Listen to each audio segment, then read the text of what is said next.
Makó Balázs, 55 voltam most, és Budapest, Zugló, itt, ahol láttok. A Gyűrűk ura című könyv, amit a keresztanyámtól kaptam, körülbelül 12-13 évesen. És azt hiszem, a Delfin könyvek sorozatban is voltak fantasyk, aki nem tudná, ez egy régi szocializmusbeli, de nagyon egész jó könyveket, ilyen vékonyabb könyveket tartalmazó sorozat volt. Tőke Péter, azt hiszem, de úgyhogy elég jól kezdtem szerintem a Gyűrűk urába, abszolút beleszerettem abba a pillanatba, kiolvastam azt a 3 kötetet. Mondhatni, persze azért ez így nem teljesen igaz, de hogy a HKK-t én találtam ki, többen csináltuk, abszolút, ugye a Tihor Miklós volt a legfőbb partner.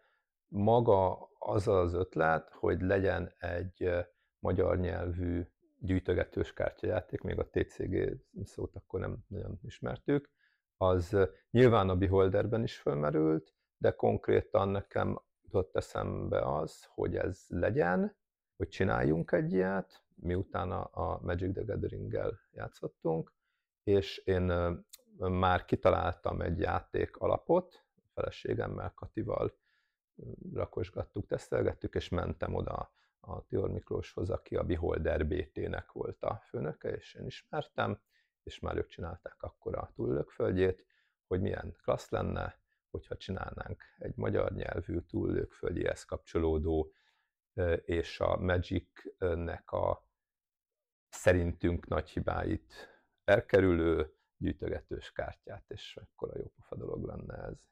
Így indult ez volt 1994 őszén. Ami vicces a dologban még, hogy a feleségem, Kati, ő már ekkor elkezdte írni szintén a Beholdernek a hatalomkártyái trilógiát, könyvtrilógiát, Brian McAllister néven.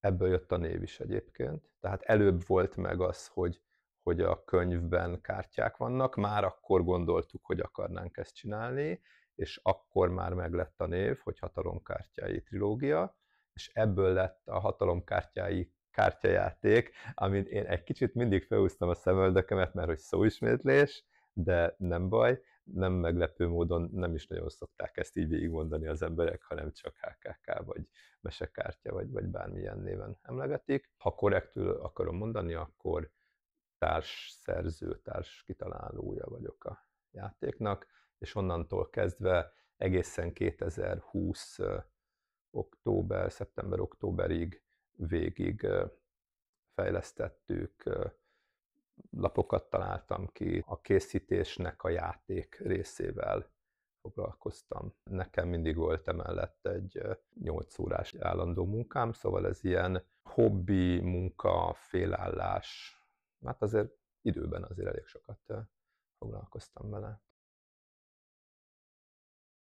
Programozó vagyok, ez gyakorlatilag végig egész életemben már valamikor kamaszkoromban, amikor még csak szobányi számítógépek voltak. Nekem édesapám is programozó volt, ami azért elég durva már a 80-as, 70-es, 80-as években.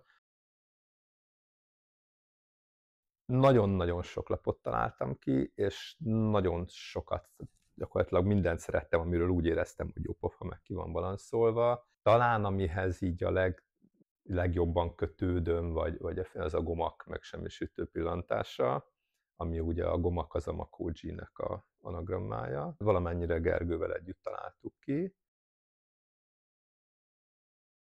Van, mégpedig már csak azért is van, mert én alapvetően mind készítő, meg ugye a tesztelésre szükség volt ezekre, minden labból kaptam 3 tiszteletpéldányt.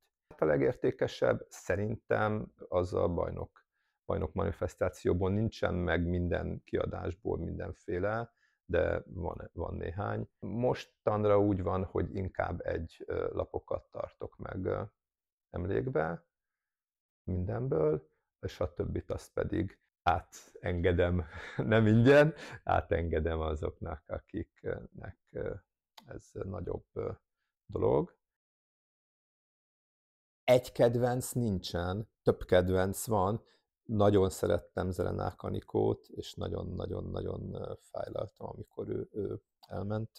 Lipták László, Gőgös Károly, Bodnár Balázs, Nagy Gergely, ők abszolút nagy kedvenceim, és még nagyon sok grafikus van, akinek olyan rajzai vannak, amik meghökkentően jók, és egész biztos, hogy kihagytam valakiket. Uzási Tamásnak is nagyon-nagyon-nagyon sok jó rajza van, Matiszcsák Tamásnak, Mészáros Tamarának is nagyon lenyűgöző dolgai vannak.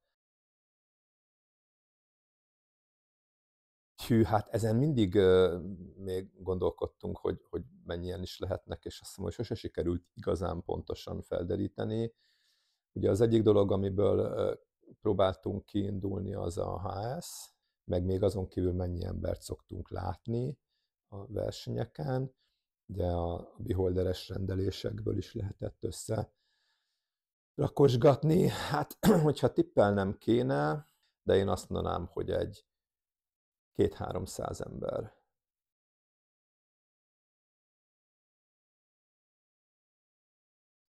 Igen, játszottunk, játszottunk egy pár meccset Gergővel. Jópofa játéknak tűnik nekem, sok minden érdekes dolog van benne. Játszogatnék többet is, de mostanában inkább elmegy versenyezni, meg a barátaival játszik, ami teljesen érthető, de hogyha éppen olyan kedve van, és ráérünk mind a ketten, akkor nagyon szívesen játszom vele.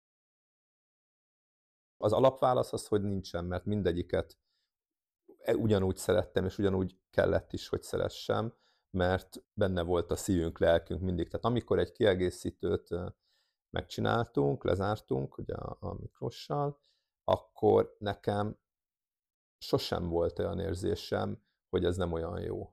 Nyilván mondjuk egy retro korszaknak megvolt az a feelingje, akkor még jóval egyszerűbb volt a játék. És volt egy ilyen, hát berobbanásnak is mondhatnám talán, de ugye amikor megcsináltuk az első kiadást, akkor fogalmunk se volt róla, hogy ebből mi lesz. És amikor kiderült, hogy igen, ez érdekel embereket, és jönnek, és veszik, és játszanak, és lelkesek, az egy olyan annyira jó érzés volt, hogy emiatt azt mondanám, hogy az első kiadás meg a hőskorszak az egy külön rekeszt foglal el a szívemben. Hú, igen, szoktam. Én gyerekkoromtól kezdve mostanáig, és remélhetőleg még minél tovább, én mindig játszottam valamit. Most, ami viszonylag szignifikáns, az a D&D, Dungeons and Dragons asztali szerepjáték. Heti egy van, ott egy ilyen 4-4 és fél órás alkalmat kell elképzelni. Ez nagy szerelem egyébként már 1987-től. Szerintem lehet az én szintemen biztos a teniszezést is játéknak minősíteni. Mindig is szerettem sportolni ilyen amatőr játék szinten. Egy héten kétszer, hogyha összejön. Azon kívül társasjátékozni szoktunk. Néha pókerezünk, az most elég ritka. Nekem volt ilyen online pókeres korszakom is. Igen, amikor abba hagytam a HKK fejlesztést, ugye 2020-ban, akkor egyből eszembe jutott, hogy kéne csinálni egy társasjátékot, mert én még se csináltam társasjátékot, kivéve, hogy a HKK eredetileg ilyen táblás dolog lett volna, és össze is raktam egy társasjátékot, ami valószínűleg soha az életben nem lesz kiadva, már keresgél, de tök jó játék lett szerintem, meg azok szerint, akik páran ismerik. Ez egy ilyen fantasy, vannak benne kártyák, van benne tábla, picit ilyen szerepjáték alapú is, de közben meg egy ilyen euró, nem tudom, az euró típusú játék az mond-e valamit, de az euró az, amikor így nem kell legyőzni a másikat, de versengesz ellen, gyűjtesz erőforrásokat, és abból pakolgatsz. Szóval egy jópofa társasjátékot megcsináltam, de ez ilyen házi, tehát van egy házi térkép, házi kinyomtatott lapok, meg minden, és szoktunk vele játszani családi, meg baráti kör. Nagyon nagy célok nincsenek. Nem is voltam szerintem olyan, aki ilyen nagyon erősen, nagyon konkrét célt kitűzne magának. Amit nagyon szeretek, az a balansz, tehát hogy úgy tudni élni, hogy legyen hasznos része, kellemes része, ezt is csinálni, azt is csinálni, és ezt nyilván család, az nagyon fontos, hogy ők legyenek, és jól legyenek, és minden. Aminek mindig is örültem volna, és még most is, hogy nem vagyok már a HKK fejlesztésben, hogy a HKK az így kiterjen, és akkor elkezdjen rengeteg sok ember játszani, és világszerte híres legyen, meg ilyenek. Ez nyilván inkább nem egy reális dolog, tehát hogyha mondjuk egyszer lenne egy olyan, hogy a HKK megtölt egy rettentő nagy Utrecht méretű csarnokot, és 2000-en játsszák meg ilyesmi, akkor oda biztos elvennék megnézni, mert az mekkora királyság lenne. Aminek még örülnék, hogyha mondjuk ezt a társasjátékot, amit csináltam, vagy valamilyen játékot, hogy még egy másik játékkal is tudnék, hát ha nem is sikeres lenni, de hogy kiadják, és viszonylag sokan játszanak, és elismerő kritikákat írnak róla, meg ilyesmi, az is jobb pofa lenne, de nem olyan, hogy ha ez nem történik meg, akkor jaj, mi lesz, mert már megtörtént a HKK-val, és átéltem. Munkában nincs igazán, szeretek programozni, szeretem, amit csinálok, ilyen orvosi szoftvert csinálunk, aminek azért elég sok haszna is van. Korábban, amikor játékokat csináltam, annak is lehet mondani, hogy haszna van, de azért itt mégis jobban lehet érezni azt, hogy úgymond segítünk embereknek meggyógyulni a magunk, meg megelőzni a betegséget a magunk eszközeivel. Utazásban szeretnék eljutni még minél több sok jó helyre. Nyilván örülnék egy világkörüli útnak is, meg vannak azért ezek a távoli helyek, ez a Vietnám, Laos, Kambodzsa vidék, akkor Mexikó, Brazília. Mostanában van nagy kedvencem, amit a Kati főz. Marha, pörkölt, vagy gulyás, de nem a gulyásleves, hanem a gulás, tehát az is egyfajta ilyen, az Monarchiában volt az is ilyen pörkölt jellegű dolog, és szrapacskával, és természetesen szalonnával, a pörkölt, pirított szalonnával a tetején. Ezt például most nagyon szeretem.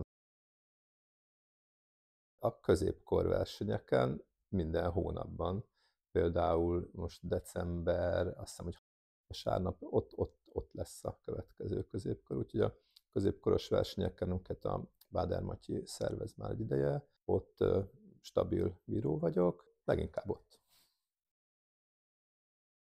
Játszani jó. Mindenfélét játszani, mindenkinek javaslom, tegye be és tartsa benne az életében, amennyire csak tudja a játékokat, legyen az TCG, legyen az társasjáték, sport jellegű játék, bármi, legjobb, ha többen lehet együtt csinálni, és nem egyedül kell asztali szerepjátékot.